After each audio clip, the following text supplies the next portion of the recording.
Ja meisken, ik sta hier vanmiddag op de Waardwei tussen Ljouwert en Wergeer. En het weer wordt bewolkt, maar wel rustig en beslist net koud. Want de temperatuur die wie nog altijd zo'n 15 graden maximaal.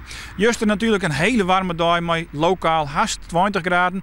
Nou, dat hebben we de komende dagen net meer, want het waar zit in het teken van een temperatuursdaling. Eerst even naar Joen en vannacht.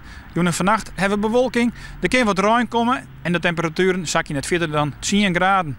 Het is rustig, een zwakke tot matige noordoostelijke wind. Morgen hebben we dan bewolking. Ik verwacht dat die dinsdag al gauw voort is. Misschien beginnen we met wat nevel en mist, maar die mist die zal voortloeken en dan wordt het een bewolkte grijze dag bij een temperatuur van 14 of 15 graden. En nog altijd is het rustig.